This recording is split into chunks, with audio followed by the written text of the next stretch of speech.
following program is a presentation of the Options Insider Radio Network. For more programs, visit www.theoptionsinsider.com or search for Options Insider Radio in iTunes.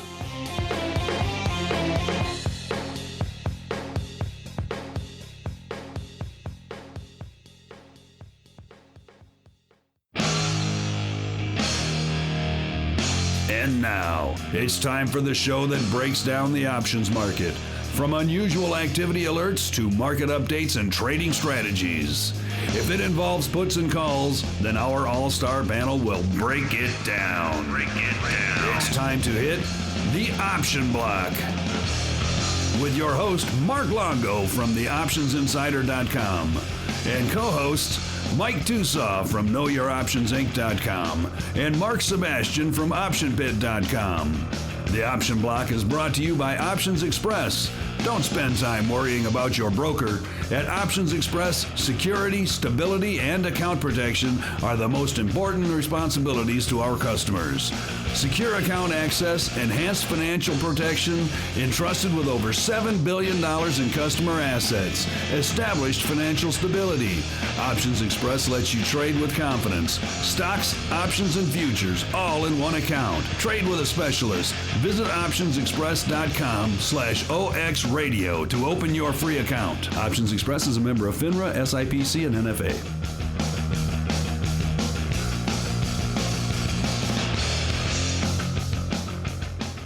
All right, and that rocking theme music means it's time once again for the Option Block, your bi-weekly dose of options, wit, wisdom, entertainment, hilarity, education, all of the above, all wrapped into one neat little package. My name is Mark Longo from theoptionsinsider.com, as well as the ever-expanding, ever-interesting Options Insider Radio Network. And I am joined today on the old all-star panel. Going to mix up the order yet again. Go back to the old way. Starting off with the man beaming in all the way from scenic and sunny and indeed lovely St. Charles, Illinois. Good old Uncle Mike Tosaw from Know Your Options, Inc. Uncle Mike, welcome back to the show. Always a pleasure to be here. Always a pleasure. We still got running water out here. We're excited. You're excited. The outhouse has been purged. You're good to go for another couple of weeks. You're That's excited. Right. Got to keep that BBI up for our listeners. That's right. And we got Wi-Fi in the outhouses too. Oh, wow. Civilization is encroaching, sir. There you go. You're in danger of becoming a modern fellow, sir. And I don't know what I would do with you in that case. All right. And also joining me on the old all-star panel is the man holding down the Options Express hot seat. He is the man, the myth, the legend, none other than Alex Jacobson from Options Express. Alex, welcome back to the show to you as well. Good to be here, Mark. How are you? Good. I should also add to your title, the man behind the Idea Hub. So if you're liking the old Idea Hub, Alex is the man to thank over there at OX. Great. You're dripping with enthusiasm, Alex. I can just feel it permeating off you. It's coming across the microphone, and it's just really, you're invigorating me as we speak. Hey, I'm a week out of surgery. I got the best bottles on my desk you've ever seen. Well, I'm glad you can make it on the show in one piece for us. And last but certainly not least, we are also joined by the Rock Lobster himself, beaming in all the way from the great state of Maine. Andrew, are you there, sir?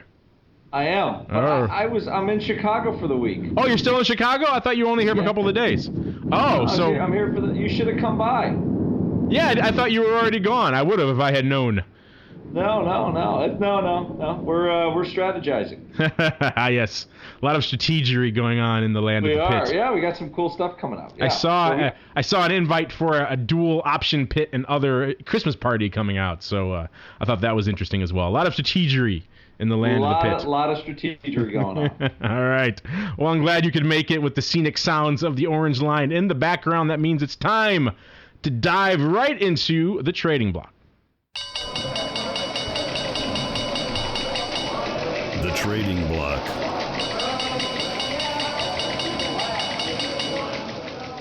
All right, and welcome to the trading block. And it was indeed a sea of red. Not too bad on the blood red side today, but it was indeed a bloody day on the old street.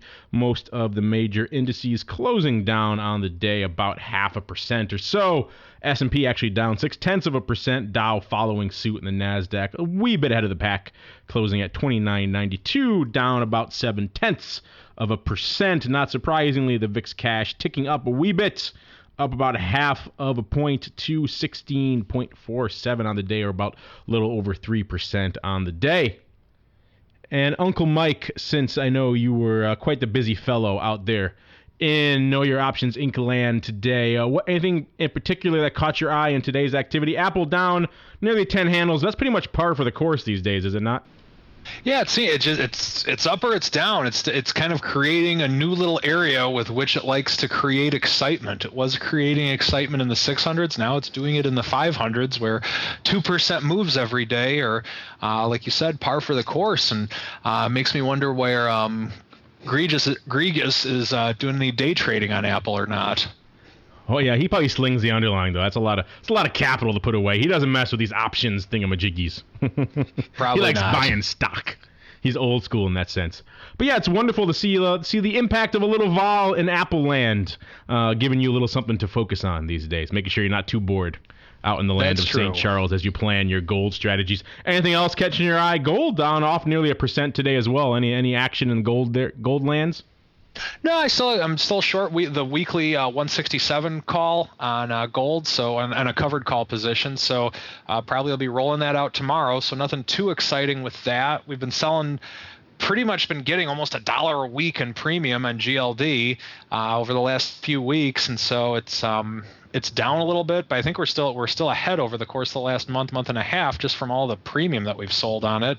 It's not my preferred method at this stage to be doing that with gold, but if it's not going to move, it's not going to move. So that's what we've been doing. First off, let me just say, I don't know what they've done to the original Uncle Mike, but I don't know who this person is on my show right now. This degenerate weekly premium harvester. You've been playing around with Alex's premium harvesting tools too much over there at OX. You used to be the man who was nothing but collars, and you're writing some upside calls maybe, but now you're just blasting out weekly premium like it's going out of style, sir. I don't know who you are. I got to put with it too.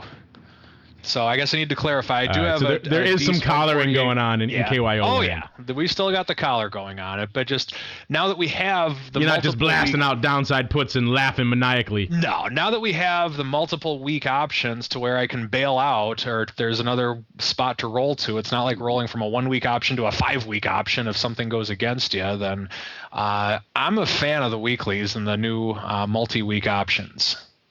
I think I have a new title for you. It's how I learned to love the weeklies, and you can too. Well, they're good products. I mean, they're for a professional money manager, which, or for anybody that is using their head. The fact that they've got all these goodies to pick from now, it's a much better way to trade these things.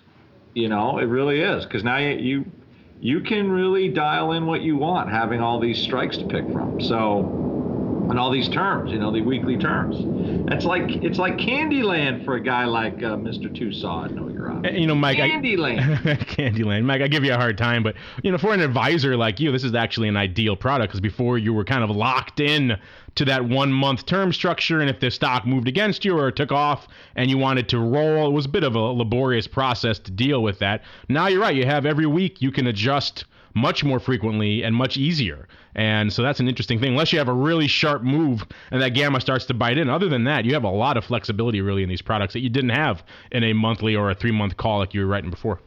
Oh, absolutely. And so like in years past, I've always liked the weeklies, but like I said, when you don't have, I liked them when they worked. And whenever one would go against me, whenever I'm staring a 4 week option in the face as opposed to a 1 week, it wouldn't match. But now that they have them set the way that they are, I think this is going to be a big part of what I do going forward. I like it. Uncle Mike, the premium weekly seller. I like it. A new look here for Mr. Uncle Mike. And we have to say, I think we all like it here on the show. Andrew, we mentioned earlier, top of the show here, VIX up about 0.5 point or 3.5%. Actually, looks like it ticked up a little bit since we started recording. I know. It's what do we got? 15 more. I got a couple more minutes. Couple more minutes here, yeah. So we getting a little more vol love for the old VIX cash. I did. I just sent a note out to our clients that follow our little strategy letter and tell them to sell their butterfly because it's paying for our VXX puts now. So gotta love paying for the puts. That's what it's all about, right? Huh? That's what it's all about, paying for the puts. Free puts. Free premium. If I could summarize your strategy, your viewpoint on life in one short sentence, it would essentially be free premium. Free premium. Get all the free juice you can. I love the concept of having free positions that have been financed, and I have a week and a half left on them. Those positions make me happy. There you go. I have the title for your new book, Free Juice. Free juice. All you need to do is pay my very reasonable marketing and promotional fee, and my consulting fee, and you're all set. You're free to use it. Yep. And I'm looking at it now. It just ticks down, and everybody heard it, and they're all whacking them out, so you can't even get. I'll have to reserve freejuice.com after the end of the show. Free juice. Yeah. Very impressive motion here in the VIX at the end of the day.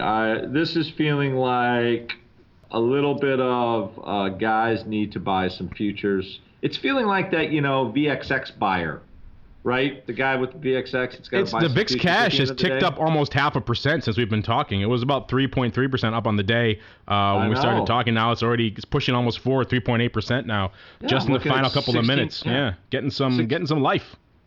It is. I'm looking at 1650 in the future, in the D's future, which is helping our little fly. And whoopity-doo. Whoopity-doo. This gets back to what we've been talking about a lot, and I told you I was at a conference a few weeks back where we were looking at a lot of different aspects of the VIX futures and VIX products, and one of the things a lot of these academic studies have been really hitting upon lately, and these trading and algos in general, is just the fact that all these ETPs we've been talking about in the VIX land have really just contributed to a substantial amount of end-of-day vol in these futures particularly. The futures in the last 15 minutes of the day are almost orders of magnitude more volatile in that final period than they are at any other point during the day, except maybe for a few minutes around the open there. So, I mean, it's just, and the volume explodes. I mean, it's not... We see that in equities as well, but even to a more pronounced degree now in the VIX futures, which just goes to show that these ETPs are really they have to get a lot of stuff done at the end of the day. If you're hardcore short vol, hardcore short gamma, like a lot of these leverage products are, or maybe some of these annuities, and you're just pronounced short vol for the whole time, and you need to get some hedges off or you need to close some things out at the end of the day, these guys are really, as we've seen today, it's still ticking up. There's a lot of vol, a lot of activity, a lot of volume coming in at the end of the day in these VIX futures. So if you're trading these products, 302 is not exactly the end of your day. No, the end of the day is 3:15.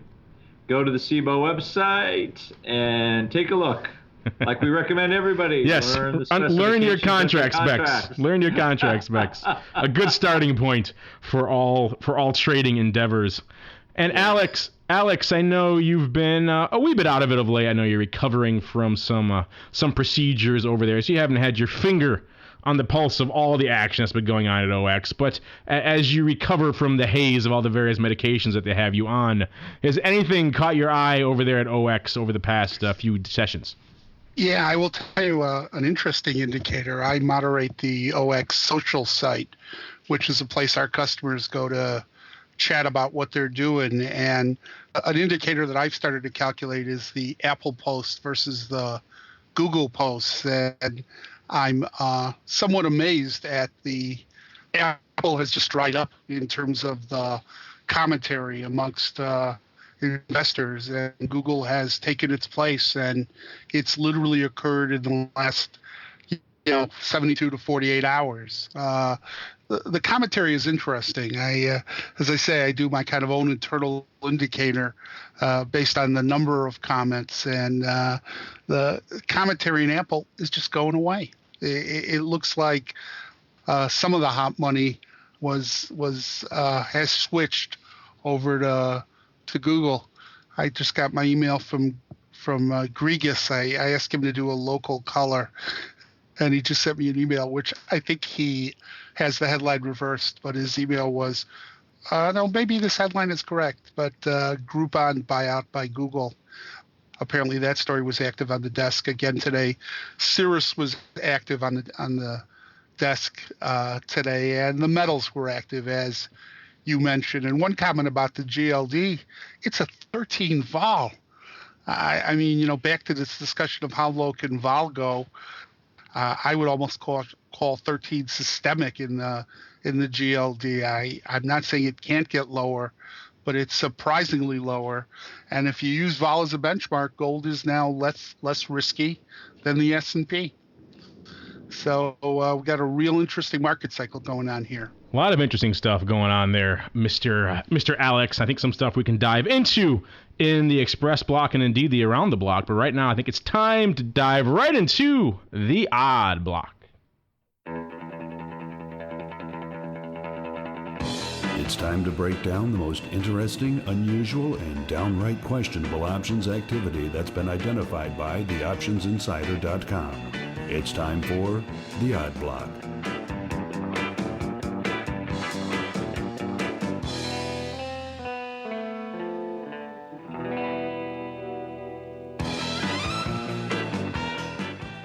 All right, and that funky tune means it's time yet again for the Odd Block. This is, of course, the portion of the show where we break down some of the interesting activity that may have slipped underneath your radar in today's options trading. And, of course, if you'd like to learn more about any of the nuggets we're about to dig up here, then by all means, surf on over to theoptionsinsider.com where you can find all of these and much more for your reading enjoyment. And as we have done on the last couple of shows, listeners, you know that we've been putting Andrew to work on the old Options Insider, finding and highlighting some of the interesting, unusual activity that he sees as he's doing his various endeavors over there at the old option pit these days, educating clients, holding classes and whatnot. A lot of interesting activity comes across his desk that he sees. So we're having him outline it for you, the reader, on the old Options Insider, and this even better gift for you, the listener, here on the Option Block program today, because we have him breaking some of that stuff down for you right now. So, Andrew, usually this is where I go on at length about some interesting, unusual activity, but why don't we have you take the reins, as you have been for the past couple of shows, and give our listeners a bit of a rundown of what you've been seeing in the land of unusual options activity. Then I'll just kind of chime in from the cheap seats. How about that? Okay. The peanut gallery, if you will. The peanut gallery, if you will. Well, this was one there was some more. I put one out on ZQK. I kind of like this because I've got that Option Vision product that has all this activity pop up on my screen all the time. It really helps for putting these things together. It's a good idea generator basically. So Quicksilver. Now this one, these guys got smoked. Yeah, after hours. It's down after hours. Yeah, I mean, they were buying calls. So what we saw, there was buyers of the D's calls, but this week we had buyers of the May 5 strike at the time. They were lifting the offer for 20 or 30 cents, so the stock's around $4. And they bought 6,800 of the May 5 calls, with a big block trading 3,000 contracts. So everybody was getting on the Quicksilver wave. There you go. Surfing the wave. This is an ugly wave to be surfing, looking at it today. And today, Quicksilver has crashed and Looks like wipe out. So anyway, all these out-of-the-money calls have just gotten flushed down the toilet, basically, and are going to go out worthless.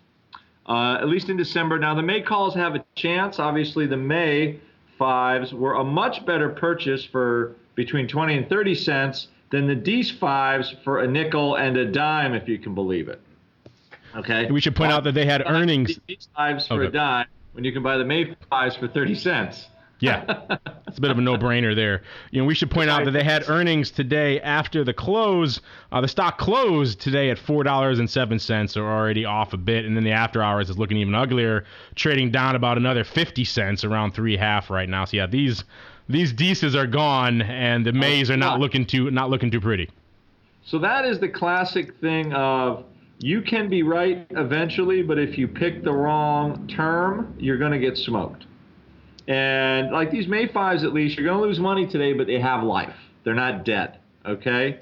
So that's the thing of, you buy I'm looking at the vol on the strike was only, around 57. There's the wipeout theme. You can tell Mark's in the house. So anyway, the Dece is done. All those calls are flushed, but the Mays have life. There's wipeout. So someone thinking he had the inside edge here on Quicksilver and turned out to have exactly the opposite, and paying the price literally now for that. Yeah, I mean, a dime 5,000 times is that's not a small amount of money. And let's see here. Let's go on now. I saw some interesting activity I wanted to do here. I'm just pulling them up in some gold stocks today. I think some bullish paper. One guy looks like he was closing. Another guy looked like he was opening. And I'm pulling it up right now as I speak. Okay, the activity was in Newmont mining. Newmont was down $1.69 to $43.90 today. Pretty much trading the low, 1 week low made today. So the gold miners are getting smoked. But paper bought what I would say is a very bullish call spread, kind of not a dopey trade. Bought 10,000 call spreads, not a small amount of money either. Out to the Jan 2014 45-60 call spreads. Now I think this is the right way to buy a call spread. Okay, they ended up paying $2.38 for the spread. They're giving themselves plenty of upside. So they're buying the call long where the stock is and selling the call where they think it's going. And I thought this was a pretty well constructed trade. Volatility did move a little bit on the purchase. So there was some hedging, I think, by whoever put up the other side of the cross. Volatility was up 1 point in Jan 2014. So, there was some buying going on.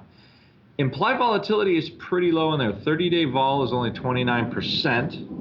10-day vol is only 22%. So Newmont really hasn't been moving really until today. And as I pull up our vol here. Looking at a 2-year chart here, even a 6-month chart of Newmont, it's been substantially higher even recently. It was trading 56 a couple months ago. So this is not exactly an outlandish play, getting roughly 2+ years or so on this or a year and a half or so for 238. Yeah, not too bad at all. And I mean, and it will, and there will be a point here where the theta will be next to nothing on this trade once we get a little bit, if it catches a little bid. So probably one of the smarter, I would say, trade constructions that we have seen here if you want to go long on this. So I kind of like that trade. Yeah, getting a year plus on this name for a nominal amount. I mean, I know you like your premium buying for free. Sometimes you have to pay for good stuff, listeners. Sometimes you got to pay for good stuff. That could be the appendix to your free juice book. Sometimes you have to pay for good stuff. Sometimes you got to pay for good stuff. I can put that as a subtitle. Yeah, there you go. Free juice subtitle. Sometimes you have to pay. That might be confusing to some of the people in the bookstore as they walk by. I know, they're like, what? This book is confusing. Very quick, very confusing. You tell me where I can get discount orange juice? That's a fantastic book. I'm very confused. Now, here's a tougher trade to figure out. In AUQ, another gold stock. And this one actually, because there's a couple of golds, there's been some big volume in some of these little gold miners recently. And this AUQ is a small miner. It's AuRico Gold. I was trading down 11 cents to 8.20.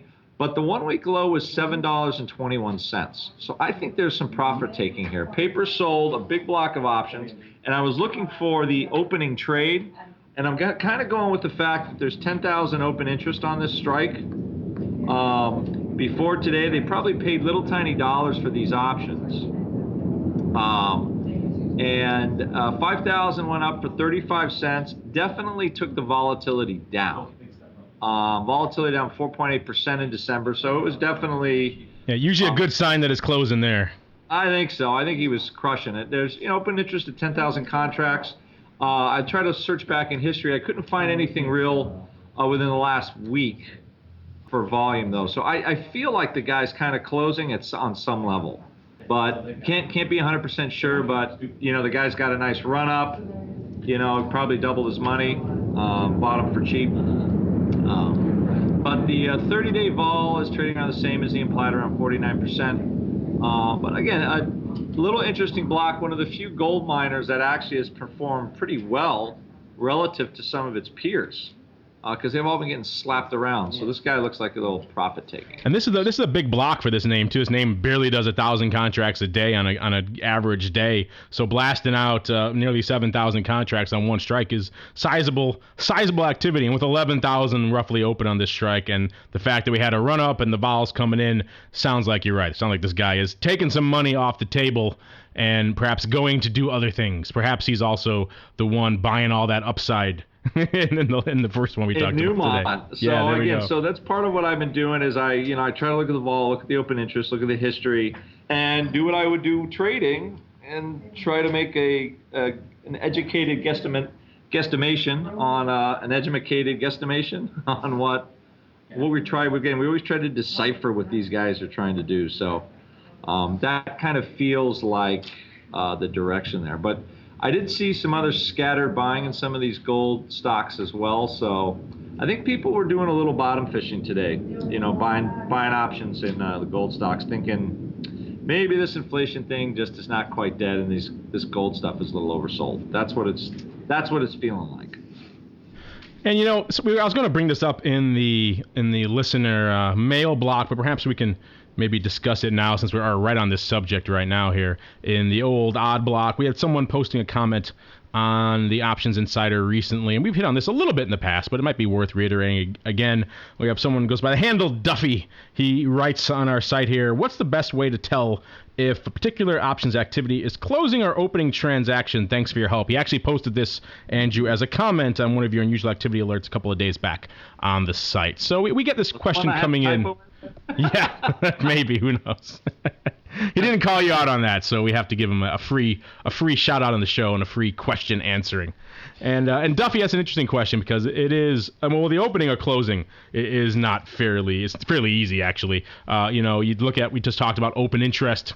That is of course an indicator of how many contracts are literally open, whether they're long or short on that strike. So if we see a trade going up like we just saw right now in AUQ where there's about 11,000 open on that strike and a huge block of 6,000 contracts go up, and you're looking at the other strikes, nothing's even close to it. There's a couple of thousand open on the other strikes around it. You get down a few handles, there's 300 open. So that's the one strike with a substantial amount of open interest.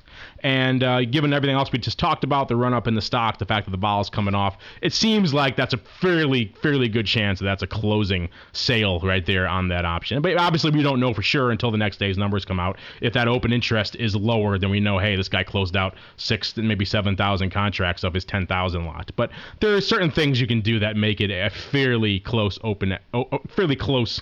estimation. Open interest obviously playing a fairly large role in that. Andrew, what do you do to tell if something's opening or closing or not? Open interest is one of the better ways to actually use open interest, because you're just saying, okay, is the guy getting in or getting out? But really, too, we use really how much the implied volatility has moved a lot relative to how it's been moving lately. So when you see kind of a smack like that, first off, you want to figure out if it's a seller or a buyer.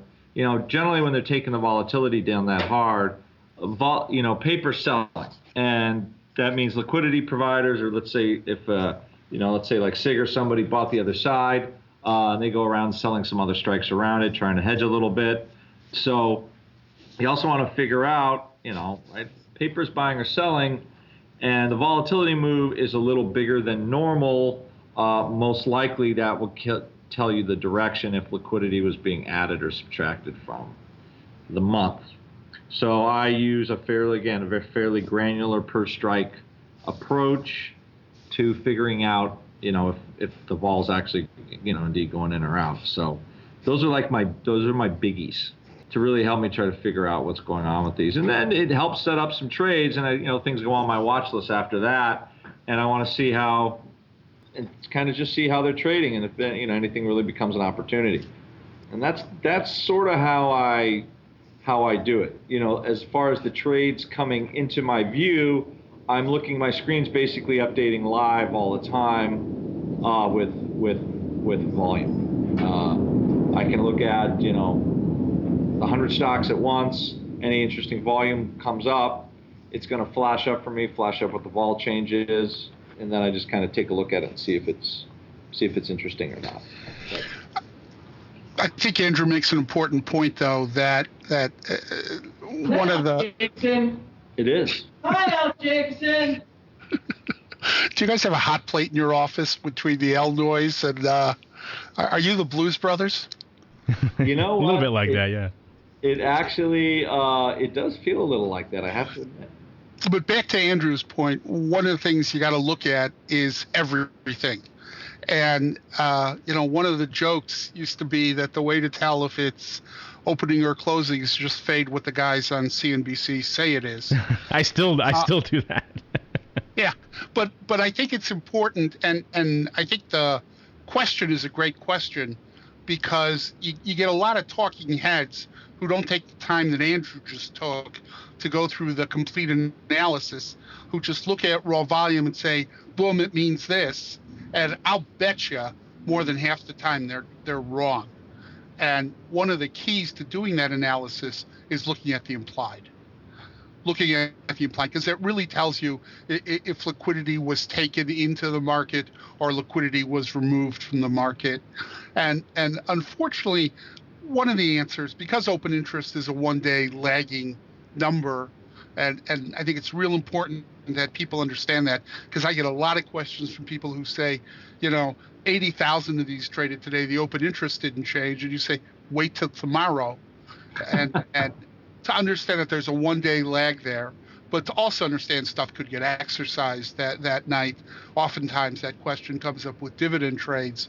But Andrew's analysis is what you got to do. You just can't look at this stuff prima facie and say it's bullish or it's bearish. I mean, I worked at 2 exchanges, and we would get calls from people who would say, this trade just went up, it means this. And you'd go do the research and find that you needed to dig a little deeper. It oftentimes just didn't look like what the volume number made it look like. So I think it's a great analysis, Andrew. Why, thank you, Alex. I appreciate that. So much love today on the old option block. That's a big compliment coming from AJ. I know. Well, but I think it's important that listeners understand that you've really got to kind of peel it down a little more, rather than just looked at 20,000 of these traded or 10,000 of these traded, and it means this. One of the earliest shows I was on, we were talking about some, enormous trade, and I had sitting on my desk the prospectus for the structured product that trade was the hedge for, and if you didn't have the prospectus sitting on the desk, you wouldn't have known. And you just got to be cautious about looking at a raw volume number or looking at, a large trade, which 15 minutes later they reprint it. You got to be cautious about looking at raw numbers and just saying, man, I'm gonna jump in on this without doing more of a granular analysis. It's interesting you say that, because that's been an approach we've taken from day one here at Options Insider. We've obviously worked with a lot of different authors and contributors who've done some unusual activity for us, as well as cultivating that ourselves here internally. And I've always pushed back against a lot of our contributors who wanted to really jump off the deep end and say this is this, and this activity obviously indicates this. And a lot of people are very, very quick to jump in and say this obviously indicates this. And we've always put the brakes on that quite a bit and said, well, if let's see why that is, and let's be cautious about any statements we make, because you're right. I think the CNBC thing, you were joking, but unfortunately we do see a lot of that on outlets like that and others where they're in a rush to make picks and predictions, and the really analysis, there's not much time for reflection and analysis and the type of things you actually have to do to make real, true, meaningful sense of a trading activity. And so we have the time and the luxury of that on Options Insider, and so we always tend to put the brakes on that sort of thing. When there's something obvious and very clear, we obviously allow the writer to express that. But usually, and thankfully we don't have this problem with Andrew. He's not running amok, making willy-nilly predictions and analysis. He does all of his homework before he writes about something like that. So that's why we like having him on the site. Well, yeah, because we also like to use it. Like the stuff that Mark and I do, like all the blogs, everything we write, most of it is all just from stuff we're trading or have traded, or, it's because we don't have the time to do work twice. So almost everything is some sort of research somewhere or another for something to trade down the road, or, if it indeed becomes a trade or not a trade.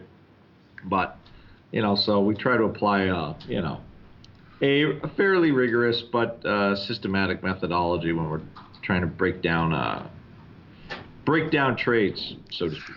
Yeah, I would give you odds that over my experience in the market, most of the large put buys I've seen over the years have been married puts. So if you knee-jerked and said that's a bearish trade, the reality is I think the majority of them are bullish trades. Yeah, well, when you do it separately, Alex, I call it a divorced put. Okay. Or perhaps, at the very least, a separated put. Or, a separated put. Yeah, it's a separated put. My favorite indicator when I'm on the fence about some particular activity, I'll just come out and say, well, three orange lines and a pink line have gone by in the time that I'm evaluating that particular trade. Then it is clearly closing. Whereas if it's only 2 green lines and a blue line have gone by, then it's certainly opening. So that's how I use my analysis when I'm stuck. Isn't it politically correct now to say a cohabitating put? Well, cohabitating put is if you announce the trade as one, but you have to wait a while to put the stock up.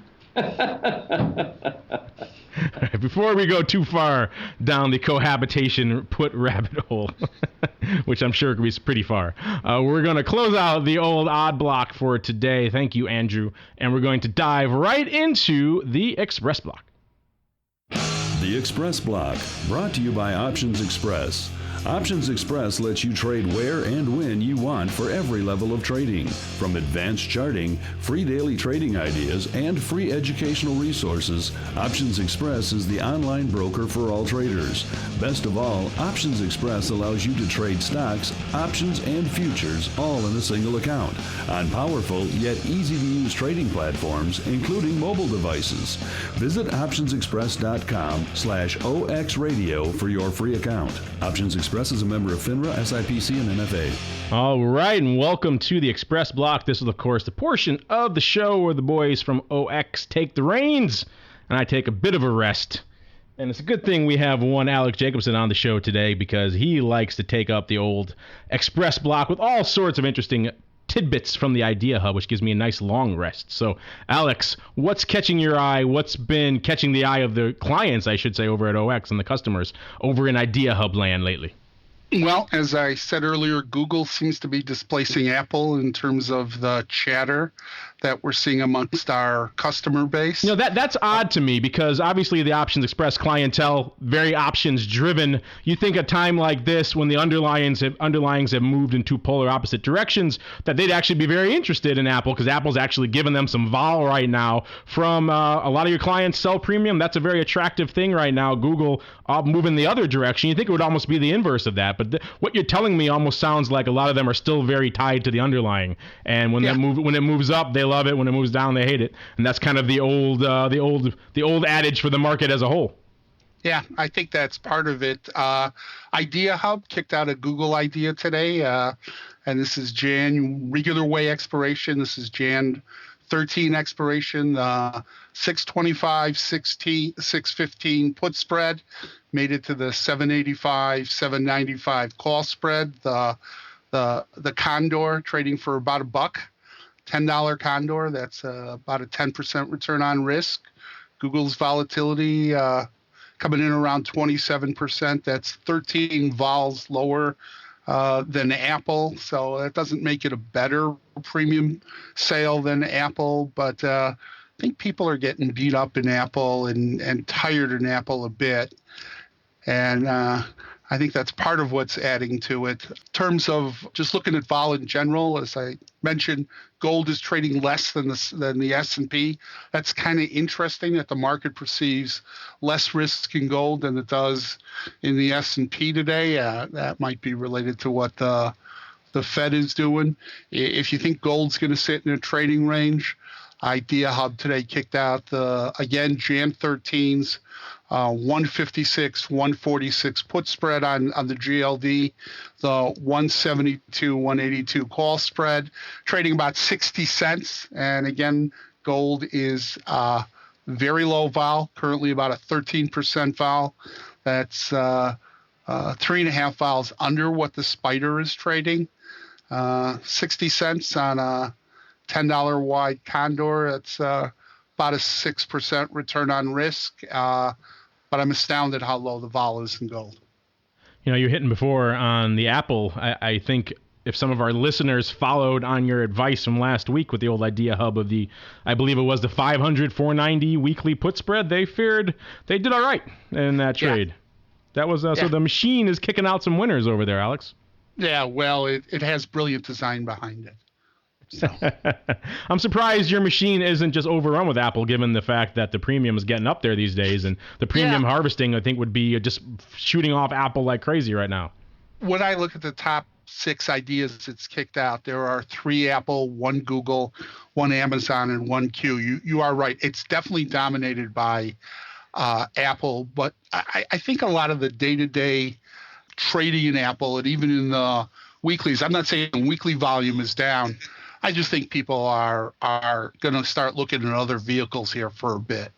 I think there's probably some truth to that too. I mean, we talk about a lot of the OS clients tend towards the dark side of the spectrum. They like to write puts to get into underlying and things like that. And we talked last year how the Netflix annihilation really hurt that portion of the clientele for a while. And I imagine there's some of that repeat here with Apple. Apple down, 170 handles from its high a few months back.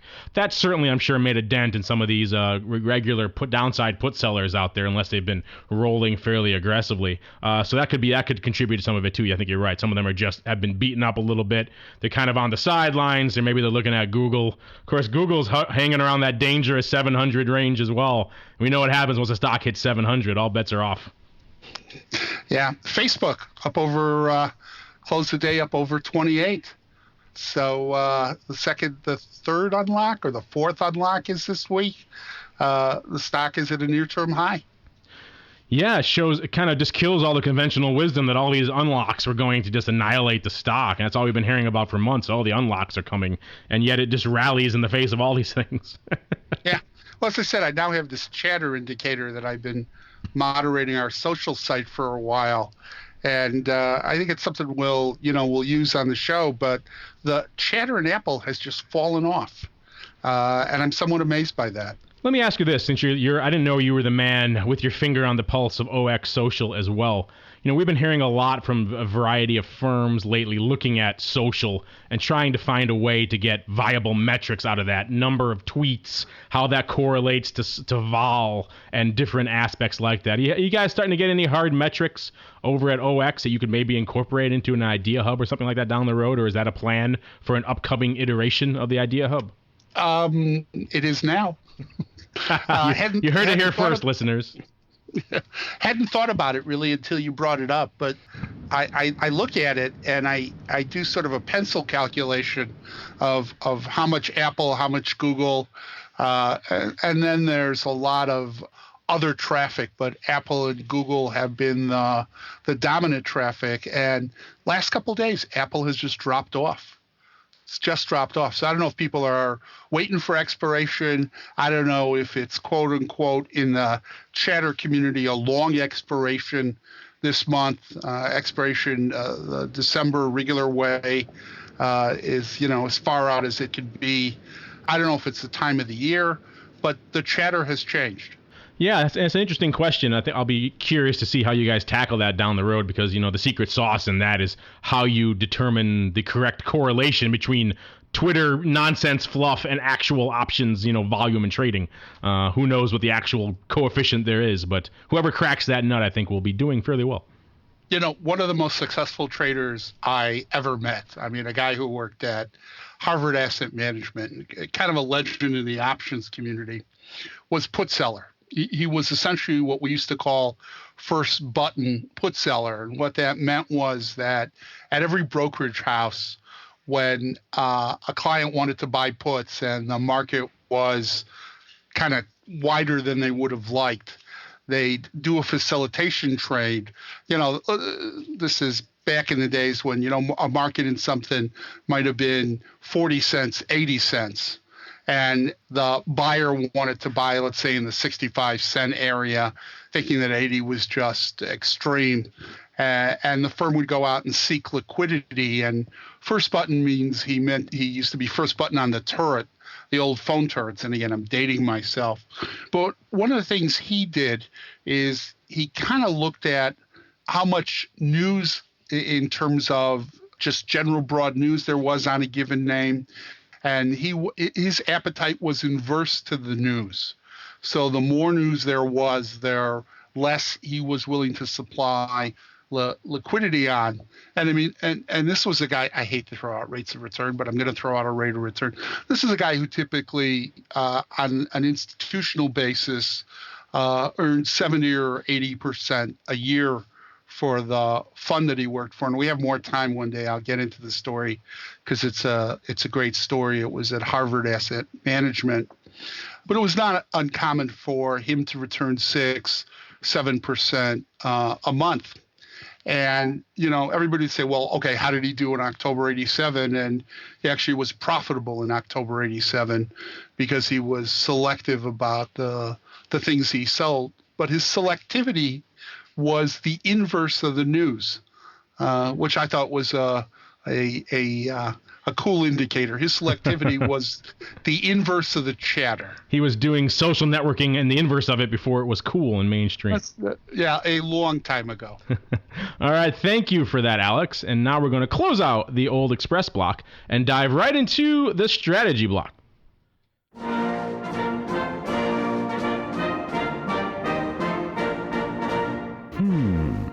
The strategy block.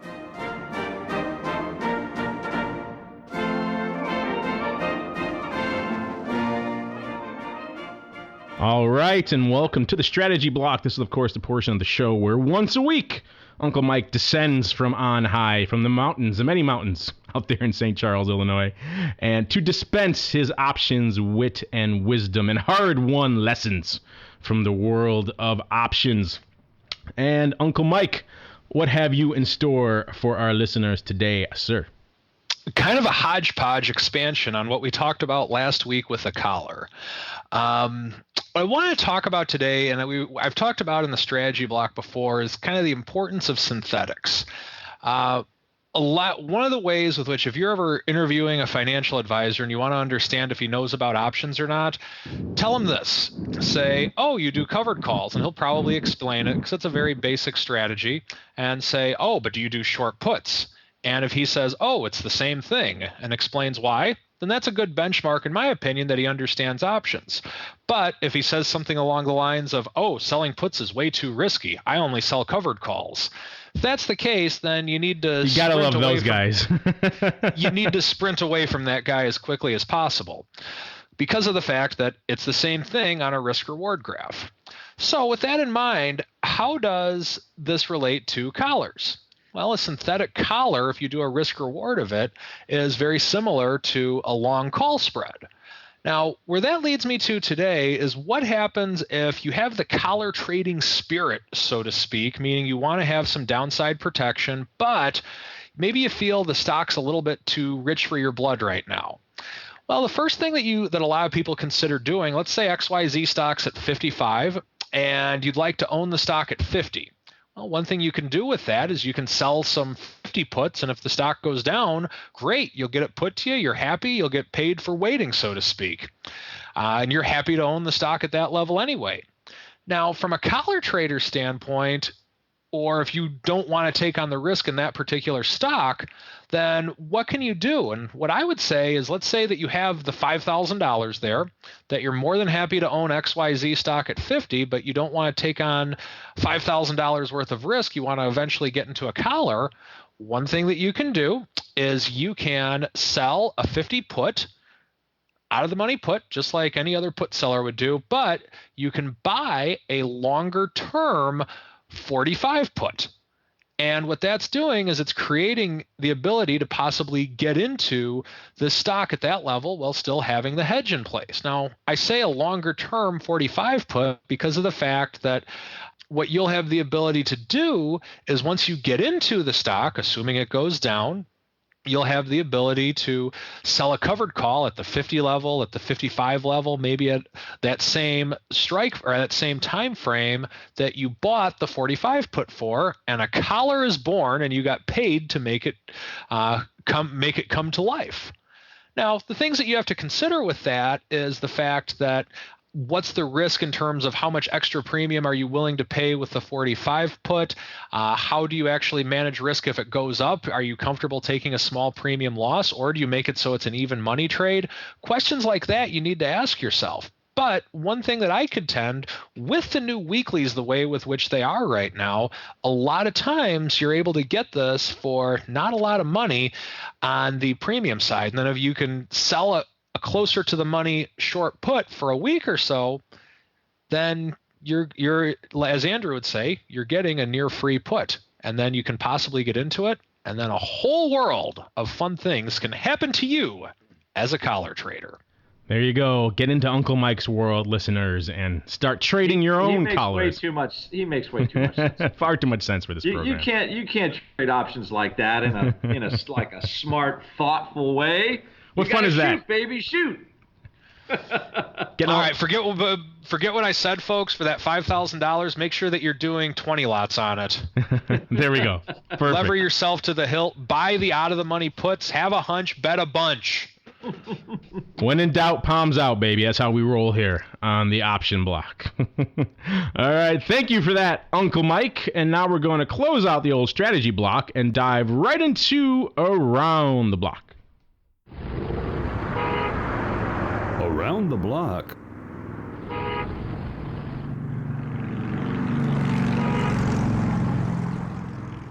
Welcome to Around the Block. This is, of course, the portion of the show where we discuss what's on our radar for the next few sessions going into the weekend. And I think we'll mix things up and start off with you, Uncle Mike Tosaw. What are you paying attention to over there in the land of Know Your Options, Inc.? Well, definitely watching gold, watching the VIX, general things with which we're looking at. Also watching Apple around the 530 level, curious to see which direction that takes. And then in terms of what we have going on at Know Your Options, as you're listening to this, you missed the greatest webinar of all time last night, the granddaddy of them all. We had a great webinar last night. Actually, we haven't taped it yet, but nonetheless, I'm sure it's going to be great. But stay tuned to our site. We do have another webinar coming up next week. We have a guest speaker coming. Jim Bittman is going to be guest speaking for us next week on the 20th at 1 o'clock Central Time. Introduction to the VIX. That'll be our last webinar of the year.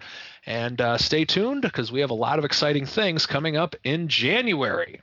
I should point out to listeners, if they did indeed miss that email, then by all means, shoot Uncle Mike an email. Use just Mike T at Know Your Options Inc., and he will send you a link to how you could find that webinar on your very own, for your own pleasure, your own listening, entertainment, and enjoyment at home, and your own edification, I should say, for all the fun stuff you hit on at the Fiscal Cliff webinar. All right, thank you for that, Uncle Mike. And next up we have Mr. Alex over in the land of Options Express. I have a feeling you're going to be doing a lot of recuperating this weekend, but in between that, anything really catching your eye to pay attention to for the next couple of sessions going into the weekend? Earnings on Oracle the 18th, and earnings on RIM on the 20th. So it's a relatively quiet earnings calendar, but Oracle is always fun. And one caveat, if you are going to trade the Oracle earnings, Allison has a real bad habit of saying he's going to bring them on the 18th and then brings them on the 17th. I think he takes joy in terrorizing the market-making community.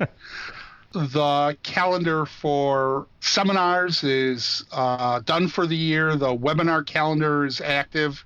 Couple great webinars on the 18th. Dan Gramza talking about the futures market for 2013, and Marty Kearney from the SIBO also on the 18th, a separate webinar coming back to talk about weeklies. Thank you for that, Alex. Interesting mention about RIM. I had that on my list here too. This is a a very intriguing one. Since it seemed like the last time we talked about it on the show, it was a failing name way south of 10. Now it's caught a substantial bid since the last time we talked about it, up about 5-6 handles since then, trading almost 14 today, up another 4% today. I guess the news of BlackBerry 10 and a few other things really have just lit a fire here. Either that or the Canadians are out en masse and they just started buying at 10 and never looked back. You know, those Canadians just love themselves some RIM. But yeah, this has been a really interesting one. It should be interesting to watch going into earnings. We have them, of course, this time next week, so we can hopefully talk about it live on next Thursday's option block. A lot of paper going on out there in RIM today, doing over 300,000 contracts. So there's just a lot of activity out there in RIM land. I know there was some talk given the BlackBerry 10 and a few other things going on out there that seem to be giving people a little bit of hope, however dim it might be, for the future of RIM. There was maybe some potential with the patents and a few other things out there that seem to be... Listen to this. The DEES 18 calls are trading in RIM. Yeah, who'd have thought we'd say that about a month ago, right? We were talking about like the 5 puts and saying, wow, are those a dangerous sale? I don't know. I mean, I think at this point, the calls are so expensive, you just, you sell some out of the money puts, really. Yeah, you can't, hard to be buying upside here in RIM. I don't know what's gotten the Canadians all in a tizzy over here in RIM. Like I said, I haven't been following it too closely over the past few look weeks. at this thing. You could buy the DEES 14... 16, 18 fly for like 40 cents. That's not too bad because there's so much skew in this stuff. Even less. Yeah, that's like true. Like 30 cents, 35 cents. Is everyone just assuming it's going to get bought? I don't know, but I don't know if they're going to get bought, but it's not like it's a $7 stock anymore either. Yeah, who's going to buy them, right? HP can't buy anybody anymore. Yeah. They're no longer in the buyer's market. Microsoft, nah. I mean, of course, tomorrow it'll get bought.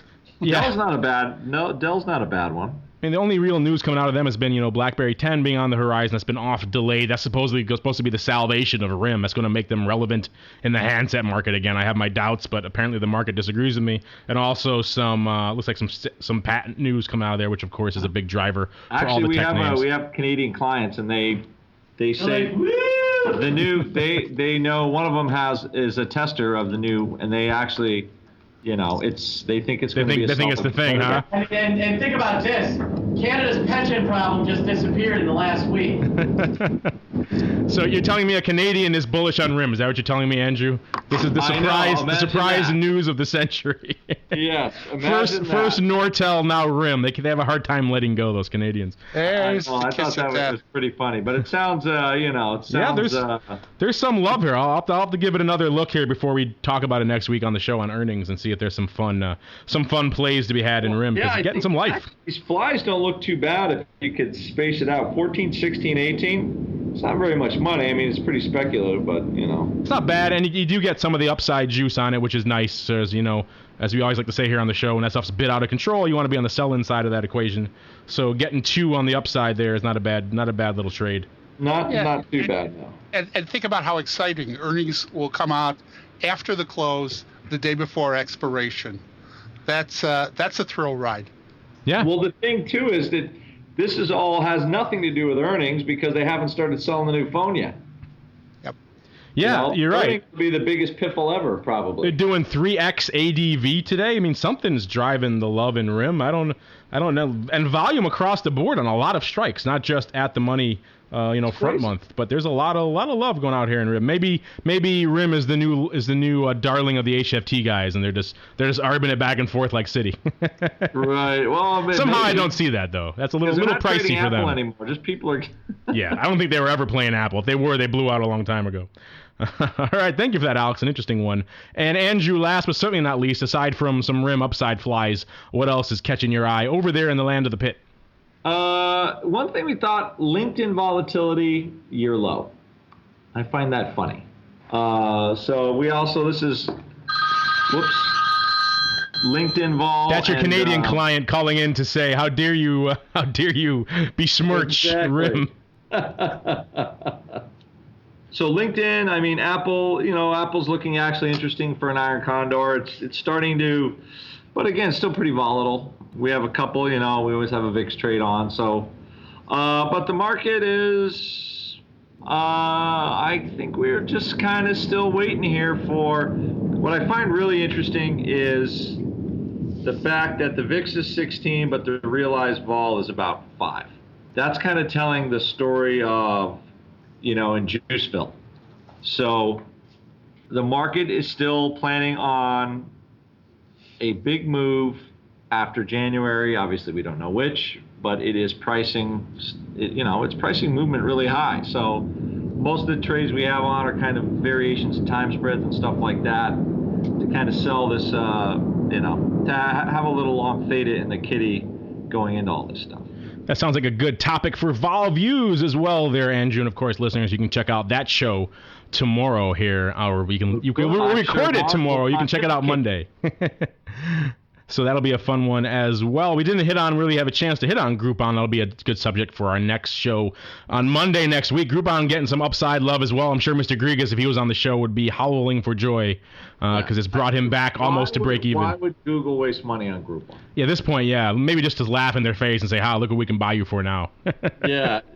Yeah, I don't see much reason why they can't just do that themselves. I mean, when they first launched, Groupon was a difficult business to replicate. Everyone has since replicated it. They had the first mover advantage. They no longer have that. Why would you waste the money? I mean, it is a substantial discount, but still, I think maybe you can do better on your own to this point. Of course, they have all those salespeople. That's the only advantage they have. Those entrenched sales teams. That would be difficult to duplicate maybe. So maybe just for that alone, there might be some value. But still, interesting stuff. Enough to drive this thing up well over 2 handles since the last time we talked about it here on the show. So a lot of love out there in Groupon. Some interesting stuff we'll hit on. Remember where Amazon was in like 2002? Anybody tell me? Everybody hated it. Do you remember where the stock was like $6? Okay. That was back in the days when everyone was saying they're burning cash, they're going to be out of business in about 3 months. And that was the story for about 3 years, is that they were going to be out of business in 3 months. Yeah, and somehow they never quite got out of business. Some very patient VCs. So a lot of, these early companies, everybody bids them up, right? They pay ridiculous prices for them. They crash down to earth. But the companies actually that, there are some companies that do make it, right? Groupon does have a product. I'm not going to buy it. Like I'll say Zynga. Oh, you love your 2-for-1 facial deals at the spa, Andrew. You love that at Groupon. But, some of them will survive. Sold to you. I'll do the Groupon, Zynga. I had short Groupon, long Zynga as a pairs trade all day. That's an easy one. Huh. That's the Sebastian pairs trade for the day. I don't know. The hard one of that is which one is really the long leg. I mean, right here, yeah, I'd be hard pressed to say Groupon is the long leg, but I'm not overly enthused with the Zynga long leg either. Well, I mean, at least Zynga's can we just be short? Can we be net short the basket? Right, Zynga's trading for book value, so at least you got that going for it. Speaking of going for it, what is going for option pit as we close out the year here? I don't know. What are we doing? Buy my book. Buy Mark's book. We've actually the Option Traders Hedge Fund, available on Amazon and other fine book stores and outlets. Trading Pub on Saturday.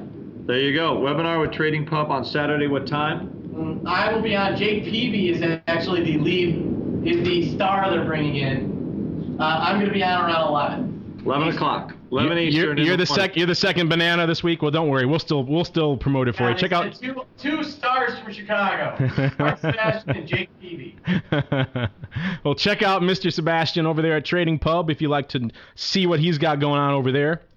And, of course, if you'd like to learn more about any of the unusual activity or the education or the news, we didn't even get to some of the big news coming out of the option market this week. Of course, Brodsky stepping down, coming up over at the CBOE, the new options exchange, Miami launching, a lot of interesting stuff going on in the options world these days. If you'd like to read more about those stories and much more, by all means, surf on over to theoptionsinsider.com. We have those unusual activity write-ups, the news write-ups, education analysis, breaking headlines from the options market, as well as all of the archive episodes of this and all of your other favorite shows on the old Options Insider Radio Network. But unfortunately, that's going to do it for this episode of the Option Block. And on behalf of all of us here on the old All-Star panel, we'd like to thank all of you out there in the listening audience for downloading, streaming, subscribing, and indeed writing in and commenting here on the show and joining us here on the panel to express your views.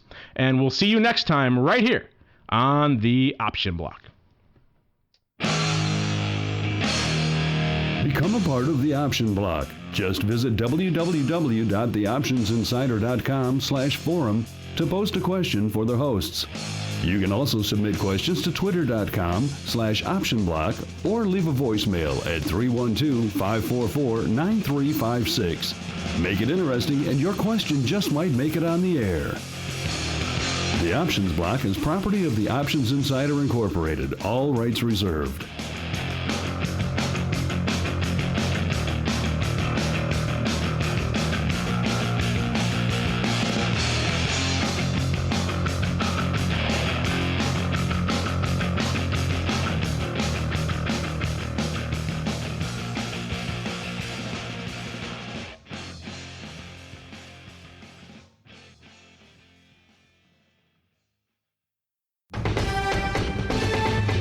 The preceding program was a presentation of the Options Insider Radio Network. For more programs, visit www.theoptionsinsider.com/radio or search for Options Insider Radio in iTunes.